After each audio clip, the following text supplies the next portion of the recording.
കണ്ണൂരിലെ ചുവപ്പ് കോട്ടകളിലേറ്റ തെരഞ്ഞെടുപ്പ് തിരിച്ചടി നിസ്സാരമല്ലെന്ന തിരിച്ചറിവിൽ രാഷ്ട്രീയ വിശദീകരണവുമായി CPIM. പാർട്ടിക്ക് കനത്ത ആഘാതമേൽപ്പിച്ച പയ്യന്നൂരിലെയും തളിപ്പറമ്പിലെയും അപ്രതീക്ഷിത പരാജയത്തിന് പിന്നാലെ അണികളെയും പൊതുസമൂഹത്തെയും അഭിമുഖീകരിക്കാൻ പ്രതിപക്ഷ നേതാവ് പിണറായി വിജയൻ തന്നെ നേരിട്ട് കളത്തിലിറങ്ങുന്നു. പയ്യന്നൂരിലും തളിപ്പറമ്പിലും ഈ മാസം 29, 30, 31 തീയതികളിൽ പിണറായി വിജയൻ പങ്കെടുക്കുന്ന 4 രാഷ്ട്രീയ വിശദീകരണ യോഗങ്ങൾ സംഘടിപ്പിക്കാനാണ് പാർട്ടിയുടെ തീരുമാനം.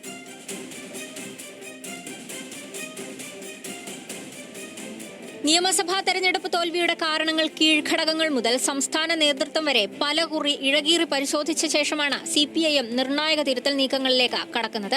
സംസ്ഥാന വ്യാപകമായി തിരുത്തൽ പ്രക്രിയകൾ ആരംഭിച്ചെങ്കിലും പാർട്ടിയുടെ ഉറച്ച കോട്ടകളായ പയ്യന്നൂരിലെയും തളിപ്പറമ്പിലെയും തോൽവി പ്രത്യേകമായി കണ്ട് പരിഹരിക്കണമെന്ന ബോധ്യത്തിലാണ് പാർട്ടി. ഇതിന്റെ ഭാഗമായാണ് ഇരു മണ്ഡലങ്ങളിലും രാഷ്ട്രീയ വിശദീകരണത്തിന് തെരഞ്ഞെടുപ്പിന് നേതൃത്വം നൽകിയ മുൻ മുഖ്യമന്ത്രി പിണറായി വിജയനെ തന്നെ രംഗത്തിറക്കുന്നത്. ഈ മാസം 29, 30, 31 തീയതികളിലായി 4 കേന്ദ്രങ്ങളിലാണ് മുൻ മുഖ്യമന്ത്രി പങ്കെടുക്കുന്ന പൊതുയോഗങ്ങൾ. തളിപ്പറമ്പിൽ PK ശ്യാമളയുടെ സ്ഥാനാർത്ഥത്തിനെതിരെ തുടക്കത്തിൽ തന്നെ ശക്തമായ എതിർപ്പുയർന്ന മയ്യിലിലാണ് ആദ്യ യോഗം. സംസ്ഥാനത്താകെ UDF അനുകൂല തരംഗമുണ്ടായി എന്നതിലുപരി പയ്യന്നൂരിലും തളിപ്പറമ്പിലും പരാജയത്തിന് പിന്നിൽ പ്രാദേശിക തലത്തിലെ കടുത്ത എതിർപ്പുകളും കാരണമായതായി പാർട്ടി വിലയിരുത്തുന്നു.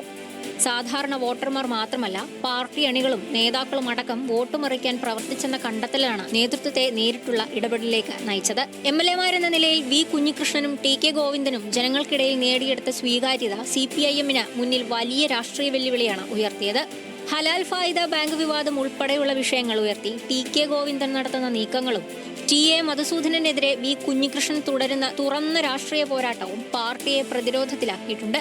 ഈ പശ്ചാത്തലത്തിൽ ഇരുവരും സൃഷ്ടിച്ച രാഷ്ട്രീയ പ്രതിച്ഛായയെ കൃത്യമായി പരിശോധിക്കേണ്ടത് പാർട്ടിയുടെ നിലനിൽപ്പിന് അനിവാര്യമായി മാറിയിരിക്കുകയാണ്. വിശാല സംസ്ഥാന സമിതി യോഗത്തിനു മുൻപ് തന്നെ പയ്യന്നൂരിലും തളിപ്പറമ്പിലും താഴെത്തട്ടിൽ നേരിട്ടിടപെട്ടില്ലെങ്കിൽ പ്രതിസന്ധി രൂക്ഷമാകുമെന്ന തിരിച്ചറിവിലാണ് നേതൃത്വം. അണികളിലെ അതൃപ്തി ശമിപ്പിക്കാനും കോട്ടകൾ തിരിച്ചുപിടിക്കാനുമുള്ള രാഷ്ട്രീയ പ്രതിരോധമായി പിണറായി വിജയന്റെ പൊതുയോഗങ്ങൾ മാറുമെന്നാണ് CPIM പ്രതീക്ഷ. ന്യൂസ് മലയാളം, കണ്ണൂർ.